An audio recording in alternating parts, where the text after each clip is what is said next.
A few people have asked me to make a video on how to draw dynamic poses for superheroes and stuff, and there's a lot of other great videos on YouTube of people teaching you how to do that, but people have been asking, so I guess I might as well do one because I've been wanting to draw Spider-Man's Far From Home stealth suit, and if I'm gonna draw Spider-Man, I might as well talk about drawing dynamic poses because there's not many more dynamic poseable characters out there than Spider-Man. So let's draw Spider-Man's stealth suit, and I'll give you some advice on how to draw dynamic poses. Alright, right off the top, be fast and loose. The very first hurdle that you have to overcome is obviously figuring out what this pose is that you're drawing. And a good way to do that is think about what exactly is happening in the situation. Obviously, you've got an idea for a character that you want to draw. What's that character doing right now? I mean, I'm drawing Spider-Man, and I'm drawing him mid-swing, because to me, that's the most interesting thing to draw Spider-Man doing. Usually, I like to draw him transitioning from one web to the next. He's at the end of one rope and shooting out the next one to do another swing. And in this stage, like I said, be loose. Don't get too bogged down with trying to make the body parts the right size and all that kind of stuff. Just really whip out the pose. Just let your brain kind of vomit out the ideas. You can work out all the proportions and all of that later on. You're just trying to find your pose right now. A lot of people use a line of action at this stage. That's not something that I really used while I was learning, so I can't talk too much about the benefits of it. I think it is super useful for a lot of people, but I'm not the right person to teach you that because I don't really use line of actions that much. But another way to start coming up with some good pose ideas is obviously just look at a bunch of artists you really like. You can practice their poses by just copying them. Obviously, if you're going to copy someone else's pose exactly, you should give them credit if you're posting it anywhere. But just looking at how they're doing their poses and trying to copy that can be a really good way to start practicing. But another thing to do is actually, this is easier for digital artists, but you can also do it if you have some tracing paper. Bring down the opacity of an image of art that you really like from an artist that you really like, some kind of dynamic pose, and then draw in a basic body structure over their character. So you just have the very basics, like draw the arms as cylinders and all that kind of stuff, like just very basic shapes. And then with that, you can draw your character on top of that to try and figure out how they did their poses. Another piece of advice, which is actually something that I learned from a video by Jim Lee, who's one of the ultimate comic book artists of history, is if you want a pose to be really dynamic, have the torso and the waist facing in different directions. Not necessarily opposite directions, because that's impossible for a normal person. Although with comic books, you can kind of stretch what a human can actually do, obviously, because a lot of time drawing superheroes or people with inhuman abilities. And yeah, have the torso and waist facing in different directions, because a body twisting is just inherently more dynamic looking than them being static and straight and still. Okay, so that's all the advice for this part of trying to find your pose. So here are the roughs that I came up with, and I'm going to pick one of these to do the rest of the image with.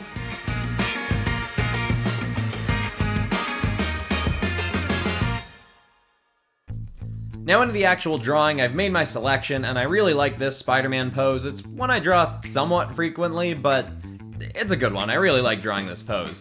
And with this rough pose, moving into the next part where you're getting a little bit more detailed with the roughs, you can either take the thumbnail sketch that you've drawn and scale it up, or you can just draw it from scratch. I tend to flip-flop between which one I do. For this, I just scaled it up and got the drawing. But make sure that you don't stick too strictly to what you draw in the first place, because that rough was very loose and fast, and it's definitely not proportioned properly, or it's most likely not. I ended up having to move the waist up a little bit closer to the torso for the image to work better, and I had to change the size and positioning of the head a little bit. But all in all, I really like this pose, and I'm glad I'm going with it.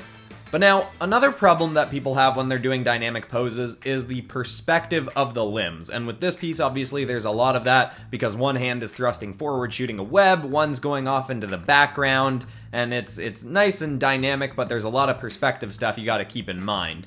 So part of the solution for this is to just get better at anatomy and practice learning the different muscles and stuff, because the drawing will obviously work a lot better if you know what the different muscles kind of do and look like. But that's not the point of this video right now, because that takes a lot of grinding and learning. This is more tips and tricks. So another 2 tips that you can use, and these 2 are very similar, they're kind of just different ideas of the same idea, and the first one is called the spiral technique, or I think it's called the spiral technique, where what you do is you draw a spiral getting bigger and bigger. This is for, say you've got an arm that's coming closer to the audience, and then you use that spiral as a guide to draw the arm inside of, because that kind of spiral getting bigger and bigger gives you an idea of what a cylinder would be doing in perspective, and that's pretty much what the arm is for the most part in terms of its basic shape. It's like 2 cylinders attached together. Another way to do this, which is how I do things, that's kind of a simplified version of the spiral technique, is to just draw a circle for the wrist and a circle for the elbow. This is something that works well for me now because I have a few years of experience drawing limbs in perspective, so it might not work for you if you're a beginner at doing dynamic poses, but there's no downside in trying it out. And that kind of leads me into another idea that's something I used to have problems with. I used to struggle with getting limbs the right length and also drawing heads, and part of the problem for that was I was starting by drawing either when I was trying to get to the head, I would draw the neck first from the torso, or if I was trying to get to drawing the hand, I would draw the arm, then the elbow, then the forearm, then the hand. A good idea for doing pose work, any kind of drawing really with a character, is draw where the hand's going to be, like put a block there or something, and then draw the arm up to that spot. Because then you know where the hand is going to be, you've got it probably in a good spot that's not too close, not too far away, and then you can figure out how the elbow should be bent for the arm to meet the hand at that spot after the fact. You don't have to just draw the arm hoping you're gonna get the hand where you want it to be. So to rephrase that, draw like the torso, the waist, the head, the hand, and then add things like the neck and arm attaching it all. And now that we're getting into the inking and coloring and less working on the pose, I just want to say that all this stuff that I've talked about is stuff that has worked for me.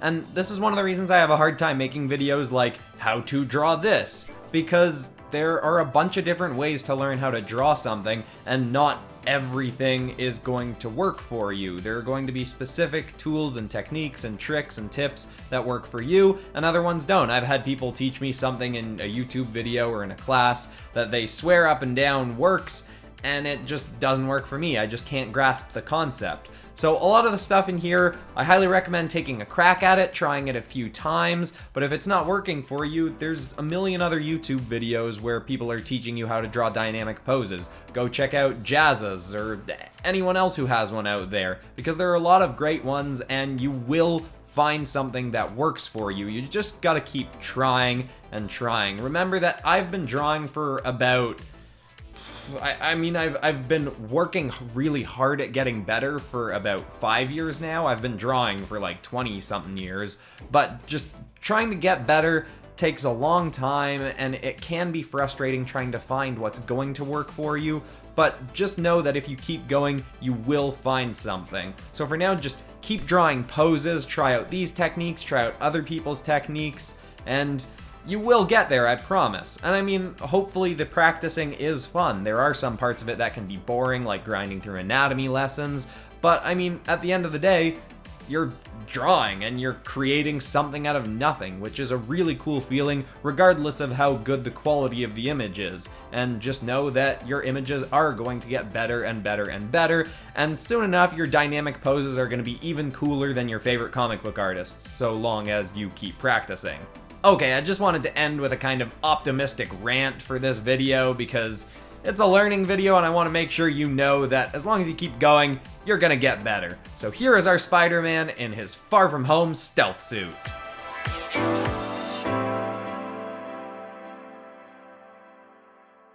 Alright everybody, that's all the advice I got, and that's our drawing for today. Thank you so much for watching another episode of Popcraft Studios. If you enjoyed this, please leave a like, and subscribe and click the bell so you get notified when I release more videos. And let me know what other kind of tutorial videos you'd want me to do, or what other characters you want me to draw for upcoming movies, or whatever else you think I should do on this channel. Let me know in the comments. Alright everybody, I will see you all in the next one. Goodbye.